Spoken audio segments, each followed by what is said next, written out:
Oh, hey, suno na baby. Go! Tohan style, हाय superstar. तोहना ही ना जैसे camera flash करे, देखते ही दिलवा क्रैश करे। लिपस्टिक लाल चल बकमाल, तू लगे लू पूरा बॉलीवुड माल। गली गली में बातें तो हर चर्चर, इंस्टाग्राम पे वायरल बा तो हर चरित्र। हम भी हीरो तू हीरोइन, बन जा तू हमारी लाइफ की क्वीन ने।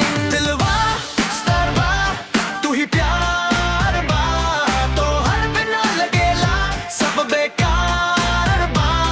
हम बड़ी पावर तू कर बा, जोड़ी हमार फुल 100% बा।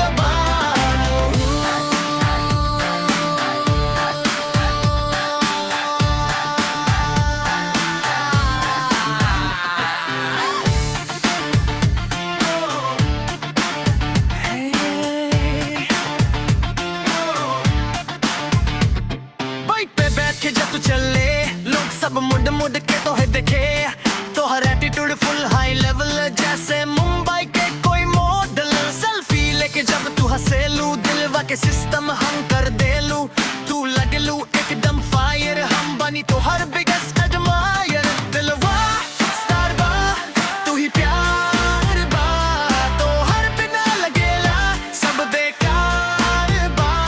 हम बनी पावर तू कर बा, जो दी हमार फुल 100% बा।